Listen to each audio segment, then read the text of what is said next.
Good evening from Helsinki, Central Park, Keskuspuisto, and I'm not liking the.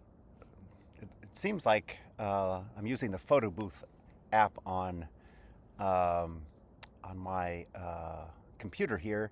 I'm not liking the effects. It looks like there's some kind of effect, so I'm going to have to look at this when I upload this and make sure that it's not doing some optical tricks here. But that's a good way to introduce poet I've thought about doing, but he's very, very difficult and controversial. He was a cantankerous man in some ways during his day. Of course, talking about Irving Layton. I know everyone's heard about Irving Layton, um, Montreal poet, 20th century.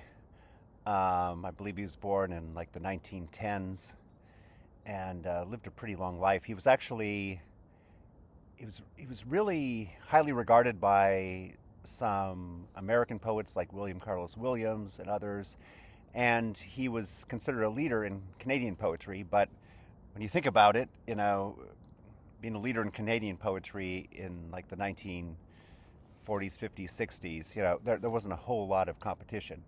But he was tremendous in his vision. He and his style was kind of inimitable. I love the way, from stanza to stanza, it almost seems like it's disconnected, but yet, if you read it a couple times, you see the connective tissue. And his poetry, he uses mostly plain language, but he says some interesting vocabulary, but he's not using pyrotechnics. He's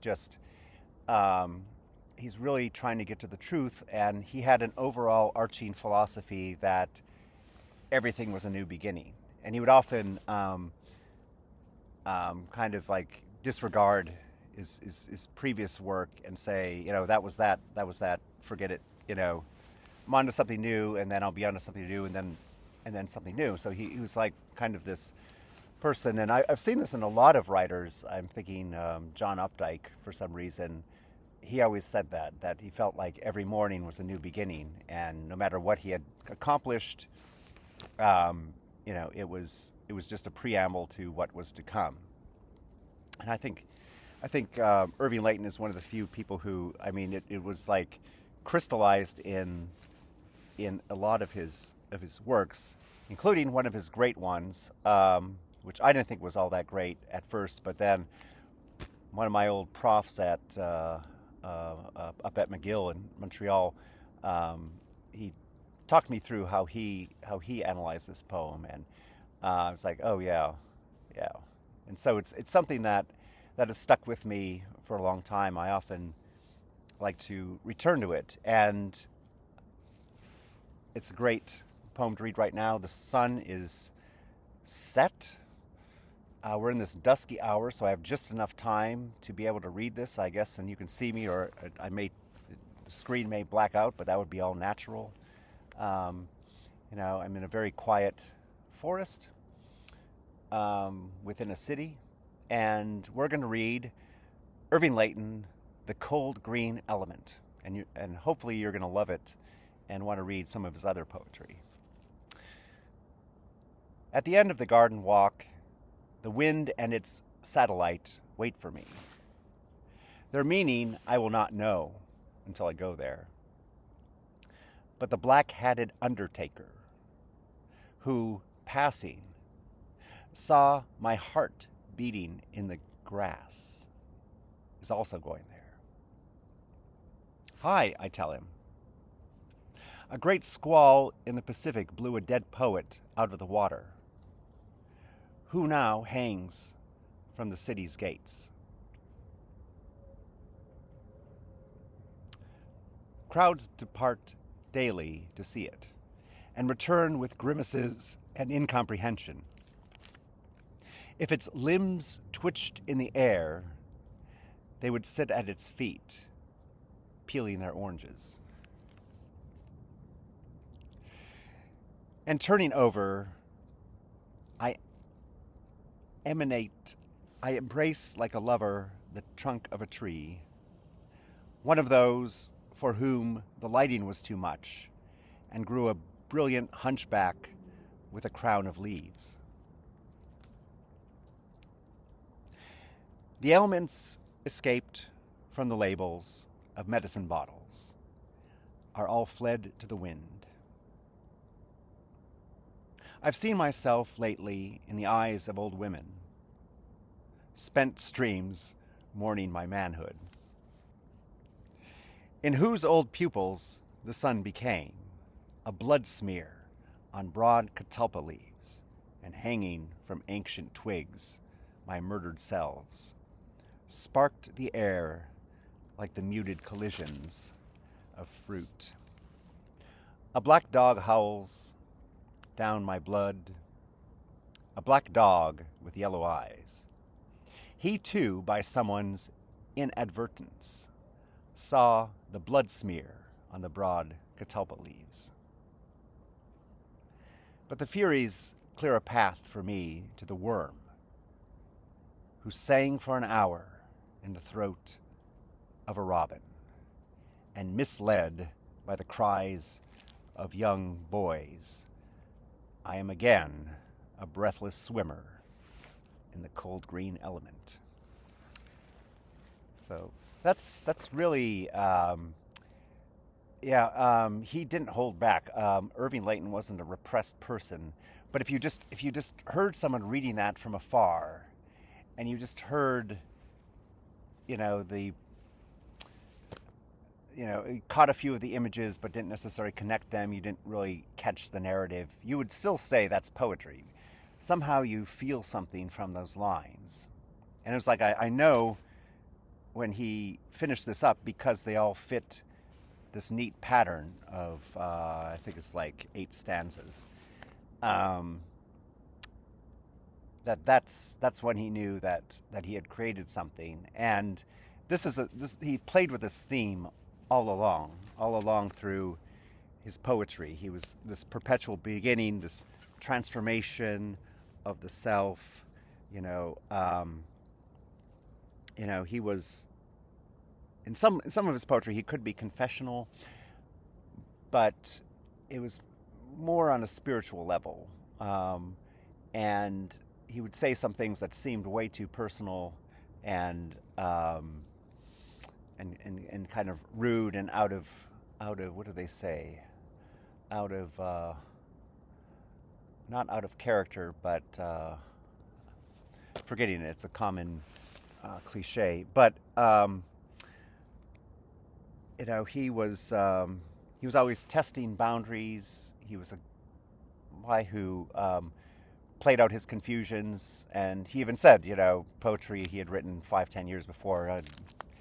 I was confused then. I didn't go. I was just I caught an idea and I ran with it for a while, and now I'm onto something new and better, and I have a deeper understanding and appreciation. But it was like he left behind this record of becoming himself and gaining wisdom and gaining insight, and he liked that image of just like the perpetual now. And he tried. I think that's what his ultimate goal was in his poetry, was getting to the point where interpretation doesn't matter. So many people put us into cages because of who we were 10 years ago or 20 years ago, or one thing that they remember, or one story, and they don't see us as evolving, and they don't and we're not kind enough to ourselves, to let ourselves evolve and to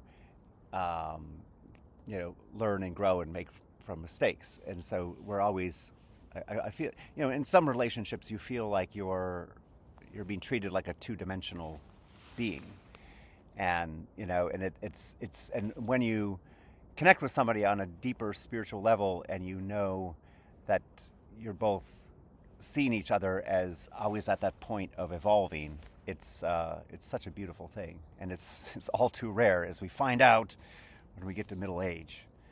But I also like that image. It's like, but the Furies clear a path for me to the worm, who sang for an hour in the throat of a robin, and misled by the cries of young boys, I am again a breathless swimmer in the cold green element. And what is that cold green element? It's like lack of human warmth, what I was just talking about. It's like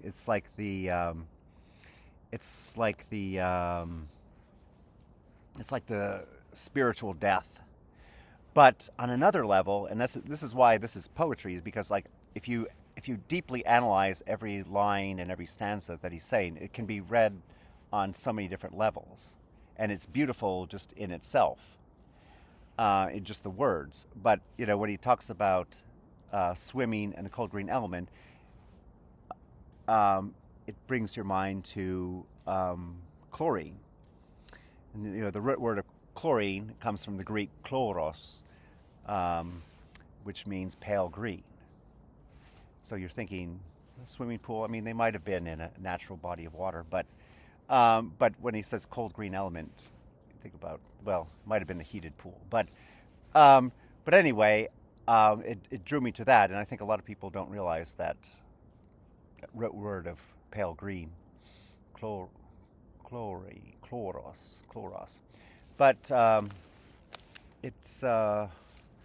it's just something, and you can be discombobulated when you talk about Irving Layton, because I think he felt that way much of his life, and he was always, I think he always felt like he was in this process of becoming and reaching a peak, and then realizing that it's not, that there's so many more levels to go and mountains to climb.